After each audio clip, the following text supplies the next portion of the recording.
क्या आपको पता है नॉर्थ पोल और साउथ पोल के बाद में इंडिया के सियाचिन ग्लेशियर को वर्ल्ड का तीसरा पोल बोलते हैं। इंडिया के एकदम टॉप मोस्ट पार्ट में सिचुएटेड है। पाकिस्तान, चाइना और इंडिया के ट्राई बॉर्डर्स का मीटिंग पॉइंट है। वर्ल्ड का हाईएस्ट बैटल ग्राउंड इसे कहते हैं। ठंड के कारण इंडियन मिलिट्री के लगभग 1000 सोल्जर्स की यहाँ नेचुरल कॉजेस के कारण जान जा चुकी है। उसके बावजूद इंडिया इसे प्रोटेक्ट करती आ रही है, आर्मी को तैनात करती आ रही है और करोड़ों रुपए इस पर खर्च हो रहे हैं इसकी सिक्योरिटी पर। ऐसा क्या खास है इस ग्लेशियर में, क्यों ये इंपॉर्टेंट है और क्या है ये ग्लेशियर, आज की वीडियो में जानेंगे। चैनल को सब्सक्राइब कर लीजिए और तैयार हो जाइए।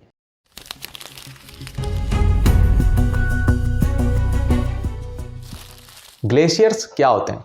एक बहुत बड़ा आइस का ब्लॉक समझ लीजिए जो अपने ही वेट के कारण काफ़ी डेंस हो चुका है और अपने ही वेट को संभाल नहीं पाने के कारण बह रहा है। यानी कि ऐसा आइस ब्लॉक जो ज़मीन पर मूव कर रहा है, खिसक रहा है, उसे हम ग्लेशियर्स बोलते हैं। मैक्सिमम ग्लेशियर्स आपको नॉर्थ पोल या साउथ पोल में ही मिलेंगे, मगर इंडिया में भी कई सारे ग्लेशियर्स मौजूद हैं, जिनमें से एक है Siachen glacier. Siachen glacier union territory of Ladakh के अंदर आता है। ऑफिशियली इंडिया, पाकिस्तान और चाइना के बॉर्डर का मीटिंग पॉइंट है और इंडिया के लिए बहुत इंपॉर्टेंट है। सियाचिन ग्लेशियर एक वैली टाइप का ग्लेशियर है, यानी कि दो माउंटेन रेंजेस के बीच में जो वैली बनती है वहां पर आइस इकट्ठी हो गई है बहुत सारी और अपने ही वेट के कारण एक नदी का फॉर्म ले लिया जो बह नहीं रही है, जिसमें पानी नहीं है, सिर्फ आइस है। सियाचिन ग्लेशियर को आप इमेजिन कर सकते हैं एक नदी के रूप में जो 76 किलोमीटर लंबी है मगर पूरी तरह से जमी हुई है। इस 76 किलोमीटर ग्लेशियर के खत्म होने के बाद में नुब्रा रिवर का ओरिजिनेशन होता है जो सियाचिन ग्लेशियर की बर्फ को पिघलने से ही बनती। अब सियाचिन ग्लेशियर सिर्फ ये 76 किलोमीटर लंबी नदी नहीं है, इसके कई सारे ट्रिब्यूटरी ग्लेशियर्स हैं जो पहाड़ों की वैली के बीच में से निकल कर आते हैं और सियाचिन ग्लेशियर में आकर मिलते हैं। ये बर्फ धीरे धीरे खिसकती रहती है। पाकिस्तान ऑक्यूपाइड कश्मीर में जो काराकोरम रेंजेस हैं वहां से अगर हमें इंडिया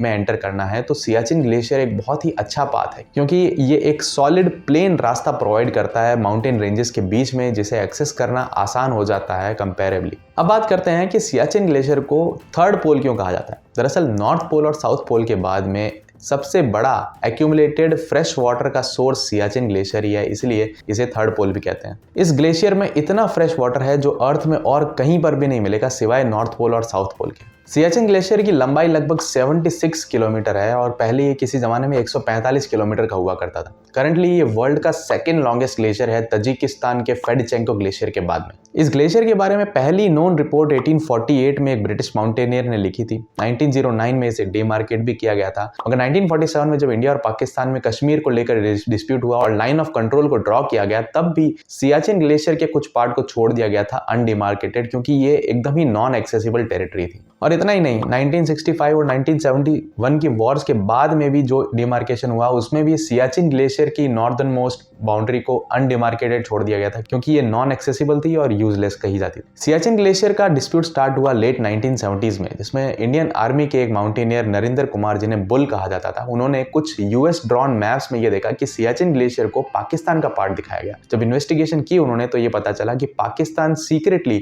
कुछ फॉरेन माउंटेनियर्स को सियाचिन ग्लेशियर्स के थ्रू काराकोरम रेंजेस के माउंटेन्स पर चढ़ाई करने का परमिट दे रहा था और उसे अपनी टेरिटरी बताकर अपने मैप में दिखा रहा था। जब उन्हें इस बात का पता चला तो इंडियन आर्मी ने लॉन्च किया ऑपरेशन मेघदूत। ऑपरेशन मेघदूत ने पाकिस्तानी इन्फिल्ट्रेशन को एंटिसिपेट करके पाकिस्तान आर्मी के कब्जा करने से एक हफ्ते पहले इंडियन ट्रूप्स को सियाचिन ग्लेशियर पर स्थापित कर दिया और पाकिस्तान आर्मी का एंट्री पॉइंट बंद कर दिया। अगर ये ऑपरेशन मेघदूत नहीं किया जाता तो हो सकता है कि पाकिस्तान आर्मी को इंडिया के अंदर एक्सेस करने का एक बहुत ही सीधा और बहुत ही आसान रास्ता मिल जाता, जिसे वो कैप्चर करके रखते और उनके ट्रूप्स को सियाचिन के थ्रू इंडिया में मोबिलाइज करना काफी इजी हो जाता है। Indian defence minister Manohar Parrikar जी ने यह कहा था कि इंडिया किसी भी हालत में सियाचिन ग्लेशियर को वैकेट करने के मूड में नहीं है जब तक एक्चुअल डिमार्केशन नहीं हो जाता टेरिटरी। ऐसा क्यों? क्योंकि ना सिर्फ पाकिस्तान के लिए इन्फिल्ट्रेट करना आसान है यहाँ से, बल्कि चाइना भी यहाँ से आसानी से इन्फिल्ट्रेट कर सकता है इंडिया में। और आप देख ही रहे हैं कि चाइना कितना एग्रेसिवली, जहाँ नहीं करना चाहिए वहां भी घुसता चला जा रहा है। सियाचिन ग्लेशियर का प्रोटेक्शन इंडिया के लिए भारी तो बहुत पड़ रहा है। लगभग 900 सोल्जर्स की डेथ सियाचिन ग्लेशियर पर हो गई है नेचुरल कॉजेस के कारण, और लगभग 200 सोल्जर्स शहीद हुए हैं एनिमी बुलेट्स के कारण। ऑपरेशन मेघदूत के बाद में इंडियन आर्मी ने अपने पर्सनल को यहाँ पर रहने के लिए और यहाँ पे वॉरफेयर के लिए काफी अच्छी तरीके से ट्रेन किया है। इसलिए इंडिया को हाई ऑल्टीट्यूड माउंटेन वॉरफेयर में चैंपियन माना जाता है और फॉरेन नेशंस इंडिया में आते हैं हाई ऑल्टीट्यूड वॉरफेयर की ट्रेनिंग लेने के लिए। इंडिया का ये अचीवमेंट कुछ चुनिंदा चीजों में से है जिनमें इंडिया पूरे वर्ल्ड में टॉप करता है। इंडिया और किन किन चीजों में टॉप करता है वर्ल्ड में, ये जानने के लिए वीडियो देखिए, लिंक पिन कमेंट्स में है। चैनल को सब्सक्राइब करके जरूर जाना।